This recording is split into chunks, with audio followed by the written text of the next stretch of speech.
Seperti halnya air yang terus mengalir, demikian juga dengan waktu yang terus bergulir. Tiap detiknya, tiap menitnya menghadirkan berbagai peristiwa membahagiakan bersanding dengan kesedihan. Begitulah hidup, kesempurnaan bukan karena tidak pernah menghadapi kesulitan dalam tiap partnya, tetapi lebih ketika persoalan yang datang bisa diatasi tanpa menyakiti makhluk lain. Kehamilan Alana Kesia Louis telah berada di fase akhir, tinggal menunggu hari yang Maha Kuasa menggerakkan agar 3 malaikat itu terlahir. Kehadiran mereka telah disambut oleh persiapan dan sukacita. Sudah seminggu ini sang calon ayah memutuskan untuk cuti dari kantor demi menjadi suami siaga. Ia tidak ingin melewatkan momen yang mungkin akan menjadi momen paling menegangkan seumur hidup, sekaligus momen paling membahagiakan tentunya. Apakah belum ada tanda-tanda Hannah Laurencia akan menjadi calon nenek paling antusias. Hampir tiap pagi ketika Elang terbangun, wanita itu selalu menunggunya di depan pintu kamar. Karena terlalu lelah melakukan olahraga di atas tempat tidur, Alana dan Elang tertidur sampai pukul 9 pagi hingga Nyonya Hannah terpaksa mengambil pintu serep, dan sejak saat itu Elang tidak diizinkan untuk tidur satu kamar dengan istrinya. Hampir 3 hari wanita itu menemani tidur sang menantu, hingga di hari keempat Alana sendiri yang menginginkan tidur dengan suaminya. Semalam sempat merasakan mules berkali-kali ibu, tetapi ketika akan kuajak ke dokter, dia mengatakan akan ke dokter ketika sudah terasa sakit sekali.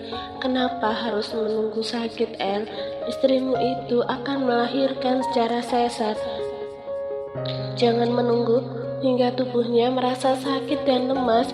Jawaban yang sama ternyata juga diberikan kepada sang putra sudah sejak seminggu yang lalu. Ia meminta agar Alana melakukan proses operasi, tetapi gadis itu menolak.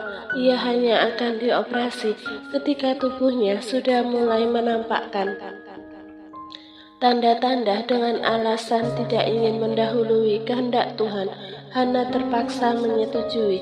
Mereka sama-sama menoleh ketika dari arah lift, Alana keluar dengan wajah sedikit pucat dan juga berkeringat. Gadis itu memegang perutnya yang di mata Elang nampak begitu besar, tetapi sudah turun agak ke bawah.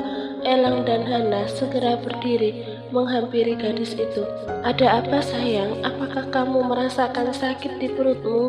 Ayo kita segera ke dokter. Ibu, tolong kamu hubungi dokter Lucia dan dokter Patricia yang akan melakukan operasi terhadap istriku. Ketegangan nampak terlihat di wajah Erlangga. Hannah segera mengambil ponsel yang tadi ia letakkan di atas meja. Alana sendiri belum bisa menjawab pertanyaan suaminya karena merasakan kontraksi yang begitu sakit dan kuat di perutnya. Sakit, El? Setelah berhari-hari ditunggu, akhirnya ucapan keramat itu keluar dari bibir Alana, membuat Elang sedikit panik. Yang ia tahu dari buku dan informasi seputar kelahiran dan kehamilan, memang wanita yang akan melahirkan mengalami sebuah rasa sakit yang sangat besar, dan mungkin ini adalah rasa itu. Seorang asisten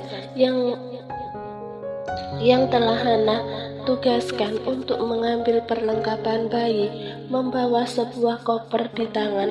Ayo sayang, aku akan menggendongmu agar kamu tidak kesakitan. Kamu mana kuat, El? Tubuhku ini sangat berat, apalagi perutku sangat besar. Jangan seperti pria di novel-novel. Menggendong wanita yang hamil 9 bulan itu berat. Aku akan berjalan sendiri ke mobil.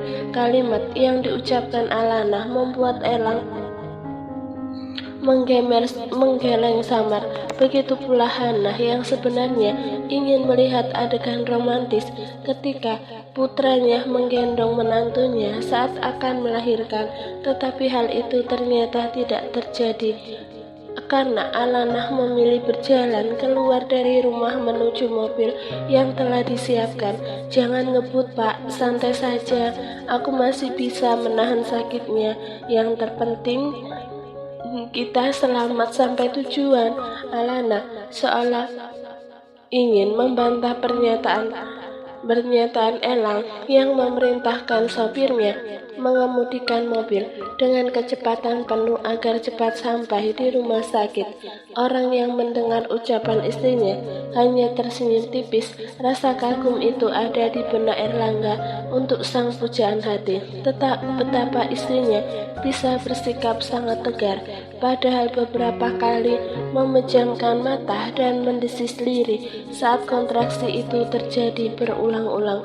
Sementara itu, Hana segera menghubungi suaminya. Wanita itu ingin agar momen pertamanya bertemu dengan cucu-cucu mereka tidak terlewatkan begitu saja. Hanya membutuhkan sekitar 7 menit, mobil yang mereka naiki telah sampai di parkiran VIP rumah sakit milik keluarga Danupraja. Kali ini Erlangga tidak ingin mendengarkan bantahan Alana terkait menggendong istrinya. Sebagai seorang ibu yang ingin melihat keromantisan sang putra kepada istrinya, Hana tidak melewatkan momen itu. Wanita itu mengabadikan foto-foto Elang yang menggendong istrinya dengan masih bisa berjalan dengan gagahnya. Putranya memang seorang pria yang kuat, seperti halnya suaminya dulu ketika ia akan melahirkan Erlangga. "Di mana istriku harus dibawa?" Elang bertanya pada Dokter Lucia yang saat itu sudah menyambut kedatangan mereka. "Biar saya mengecek kondisinya sebentar, Tuan El. Mari ikut saya ke ruangan." Petugas di ruang operasi akan segera menyiapkan perlengkapan. Lucia menjawab dengan sopan. Alana segera dibawa menuju ruang pemeriksaan. Elang membaringkan tubuh istrinya, mengusap lembut perut wanita itu, dan kemudian membisikkan sesuatu di sana. "Jangan nakal, baby. Jangan membuat Mom kesakitan lagi. Lihat saja, setelah kalian lahir, Dad benar-benar akan memukul kalian." Plak. Alana yang saat itu sedang meringis menahan rasa sakit memukul bagian belakang kepala suaminya karena terlalu kesal. Bisa-bisanya Erlangga mengucapkan hal itu kepada bayi-bayi mereka. Dokter Lucia dan Hana yang mendengar hal itu malah tak kuasa untuk tidak tersenyum. Serangkaian pengecekan telah dilakukan Lucia dan hasilnya tidak ada yang perlu dikhawatirkan. Baik tekanan darah dan kondisi air ketuban masih aman. Tetapi Alana memang harus segera melakukan operasi karena kontraksi terus saja terjadi. Lucia menyuruh Erlangga membawa sang istri ke ruang operasi setelah menyuruh perawat memakaikan pakaian berwarna biru muda untuk dikenakan istrinya. "Apakah Anda akan menemani Nona di dalam, Tuan El?" Lucia memastikan ada beberapa pria di dunia ini yang memilih tidak bersedia menemani istrinya melahirkan, terutama ketika melahirkan secara normal dengan alasan tidak tega dan panik. "Saya akan menemani istri saya di dalam, Dok, sampai proses itu benar-benar selesai," jawab Erlangga dengan penuh keyakinan sambil menggenggam tangan sang istri yang mulai dibaringkan di meja operasi. Ia melihat beberapa orang di dalam ruang operasi telah menyiapkan peralatan. Tidak lama kemudian Lucia menyuntikkan bius epidural di punggung istrinya. Beberapa kali Erlangga mencium seluruh permukaan wajah Alana yang saat itu sempat menitikkan air mata. Elang menghapusnya. "Aku akan menemanimu di sini, sayang. Tidak akan meninggalkan kamu sendirian. Kita akan sama-sama melihat hadirnya ketiga malaikat yang 9 bulan ini ada di rahimmu. Aku mencintaimu, sangat mencintaimu." Erlangga kembali mencium wajah istrinya, kali ini tepat Semua orang yang berada di ruangan mengamati suasana romantis yang tercipta. Erlangga Danupraja, pria yang dikenal sangat kejam dan arogan ketika berhadapan dengan persoalan di kantor, kini terlihat sangat mencintai istrinya. Dr. Patricia akan melakukan pembedahan terhadap Nona Alana. Sebelum proses operasi kita kerjakan, marilah kita berdoa terlebih dahulu agar operasi ini berjalan dengan lancar, tanpa hambatan. Ibu dan anak-anak Anda selamat dan sehat. Seorang pendeta yang telah dipercaya oleh keluarga Danupraja memimpin doa. Erlangga menautkan kedua jemari tangannya. Tidak ada yang ia panjatkan kecuali doa untuk keselamatan istri dan anak-anaknya. Pria itu begitu khusyuk hingga ketika acara berdoa itu selesai, Elang masih menyelipkan doa yang lain. Bius itu telah bereaksi. Meskipun tersadar, tetapi Alana jauh terlihat rileks. Elang terus saja mencium wajah sang istri. Pria itu tidak kuasa melihat ketika Dr. Patricia mulai mengangkat pisau bedah. Erlangga sedikit gemetar, tetapi berusaha bersikap tenang.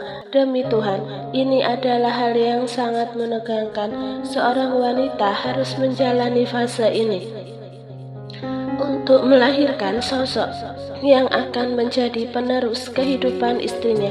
Alananya juga harus melewati kesakitan ini untuk melahirkan buah cinta mereka. Semua memang sudah kodrat melahirkan secara normal maupun sesar. Wanita tetaplah hebat, dan dari sini Elang bertambah yakin jika seberapapun hebatnya seorang pria di muka bumi, mereka tidak lebih hebat dari wanita. Karena itulah Tuhan menitipkan kehidupan pada mereka, tulang rusuk yang mudah bengkok, tapi mereka bisa melahirkan penerus kehidupan.